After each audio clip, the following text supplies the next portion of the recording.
শহর আলিপুরদুয়ারের শুট আউটের ঘটনা। ভর সন্ধ্যায় বাইকে করে এসে মহিলাকে গুলি করে খুন করল এক যুবক।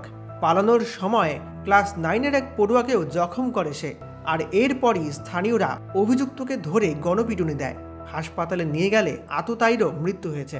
আলিপুরদুয়ার শহরের 13 নম্বর ওয়ার্ডের চাঞ্চল্যকর ঘটনা।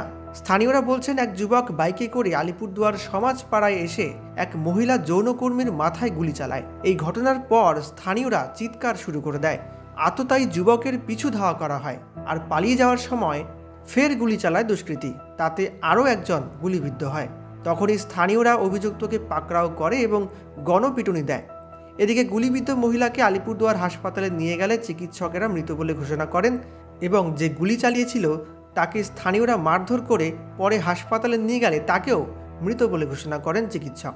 ঘটনাস্থলে ছুটে যায় এসডিপিও শ্রীনিবাস এমপি। তিনি অবশ্য এ ব্যাপারে এখনই কিছু জানাতে চাননি। কী কারণে গুলি চলেছে তা নিয়ে অবশ্য জল্পনা শুরু হয়েছে। ঘটনার তদন্ত করে দেখছে পুলিশ।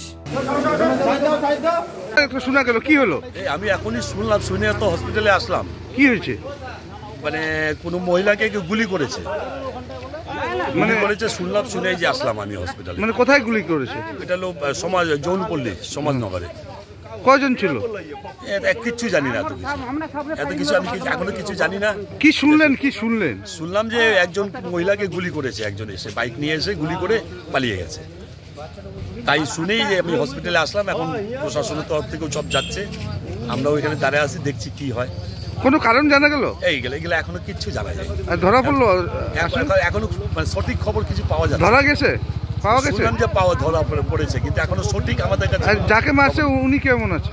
উনি বোধহয় উনি ডেথ হয়ে গেছে। খুব দুঃখ, এই শহরে এরকম একটা অরাজকতা খুব বাজে, খুব খারাপ লাগছে এটা।